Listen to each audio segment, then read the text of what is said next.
What's up, Saab fans around the world, and welcome back to another video. So in today's video I will give you a little bit of an update on the rear wheel drive OG95 Aero, and I have been putting in some hours to get something done without filming anything. So this week I have probably done like 17 hours or something like that to try to get things in place and to try to get the project going. So to start with, I'm just going to show you and update you on what I have done so far. So to start with, yes, it is a complete mess in here. There are stuff everywhere, and yesterday I was out polishing one of the cars and it's starting to blow in like leaves and stuff, so I really need to clean up the garage, but now it's so much in the making, so I will just keep pushing. But if we start from the rear, I have attached the rear differential at the height that I like, and I have also moved the front bushing that was once here, that was sitting outside of the subframe right here. It's now placed inside of the subframe, so it won't interfere with the anti-roll bar. The prop shaft is connected and it's long enough. And if you see, here is the bottom of the floor of the car and it sits quite above it. And so does the differential. But I'm getting a little bit, not anxiety, but when I'm doing this, I want the differential to sit as high as it possibly can. I have adjusted it and raised it once, but I will raise it once more because sorry, there is so much to take into consideration when doing a build like this. It's just a bunch of compromises. So I have also attached the heat package to see that it fits above the gearbox, and so far it does. Might be a little small modification, but yeah, I think it will fit. I have also played around with the gear shifter. The new one will fit right here, so you can see it's long enough so you can really shift gears right now.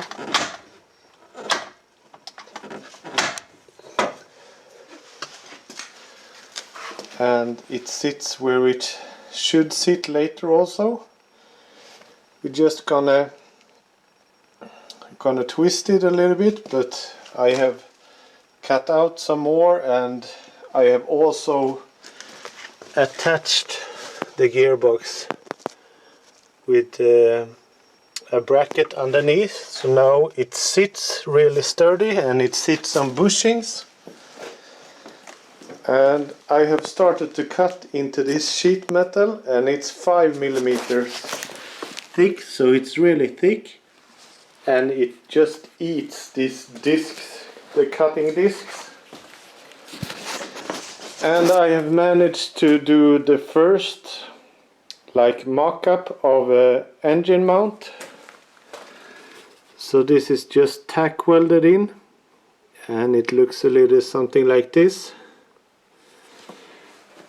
This, I don't know if it should be there later or if I should keep it, but it's like a triangular construction, and I have tried to utilize every hole I could find in the block to make a really solid mount. And I think I got it pretty good the first time, but I didn't consider all the parts that are going to sit in the front. So this upper bracket is for the tensioner, and also the lower part of it is for the generator, and that is of course something I will be running on this car. So I have to redo it a little bit. So this mount right here is going to go behind where I have added a bracket right now. So I will be able to still utilize that hole, so it won't be a problem. But what I have to do is I have to cut out the tack welds and move it back a bit so that the generator could fit.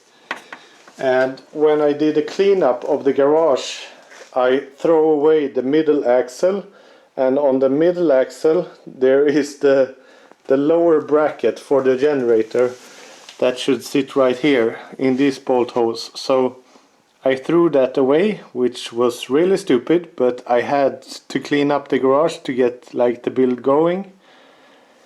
But either way, so today we are going to do the engine mount on this side. So I've cut away some of the bracket for the battery tray that was once here. And we are not going to run the AC on this car. So basically what utilizes is the water pump that sits up here. Then down here you will have the AC and everything. But we will not use that, as I said. So what we will do is make a plate that will sit in these 4 holes. That will go down to a bracket right here with the same type of bushing that I have on this side. And so far I have just tried to like wiggle the engine, and it sits really sturdy, which I like, because when everything is together the torque will want to put the engine to the side and just make it fall down. But these engine mounts are really solid, so I hope that will work. But also I have saved this mount right here, which you have one of the original engine mounts, the bushing that goes to the big bracket that sits around the engine right here. So I think I will utilize these holes and make a bracket that goes to the head of the engine, so it really don't have no ability to turn over, and it will sit like rock solid. So that is the plan right now. So build the other engine mount so everything is hanging by itself, then adjust this engine mount on this side right here, and then once again raise the differential and adjust in the rear. So I have some stuff to do, but it's really exciting times, and I have parts coming in. So next week I will have coilovers coming in, which will be a special build for this car. I have started to think, and I will order some brakes. I will be running the Turbo 6 brakes that are for the NG95. So I will have them modified so they will fit this car, and I will show you everything. The coilovers will be rebuilt so I can adjust the caster angle, which is the angle back and forth like this, not the camber. The camber will be able to adjust down at the knuckle at the bottom, but the caster angle will be able to change at the top, which I think will be a good thing, because I'm mirroring the spindle, so I get the steering rack will be on this side compared to original where it's on this side, and original it comes from the top, and we will make it come down from the bottom and up. So I think this is a really good plan. But everything you do and you attach something, then you think, oh, it will interfere with this and this. So there is so much thinking going on in this project, and you stumble upon like problems all the time. So a lot of the time has been just thinking and thinking out stuff. But either way, I have started to cut out the plate that will be the mounting for the new brackets. So I will continue just grinding, Then taking this tube right here and cut out some pieces that we will fit to this bushing right here. And this is a subframe bushing that I have been using for the engine mount. So I think it will be really solid. But it's still a bushing, so it's not a fully solid mount, but I think it will get a really race-ish character.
So now it's time to throw in the first cross beam, and that will also set like the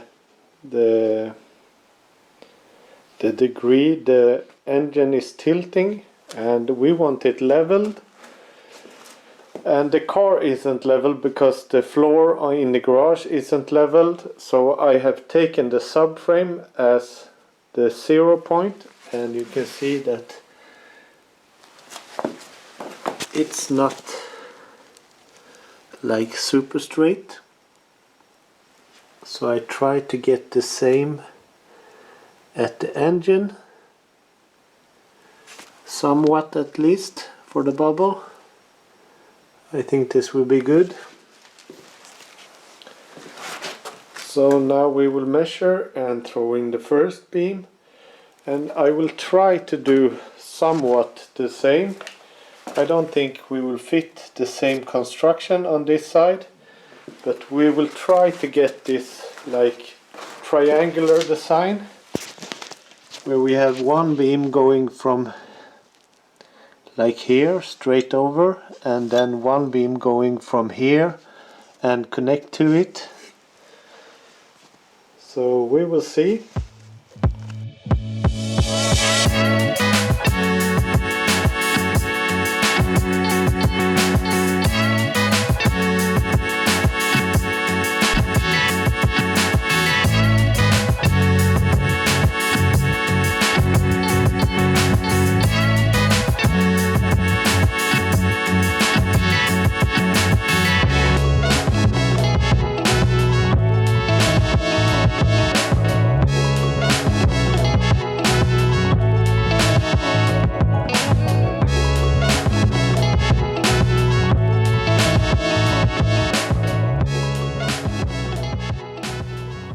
I have to excuse the filming, it's not that easy to get everything on film when it's this tight down. But you can see the design of the second one came out pretty much like the first one. I think it looks really solid.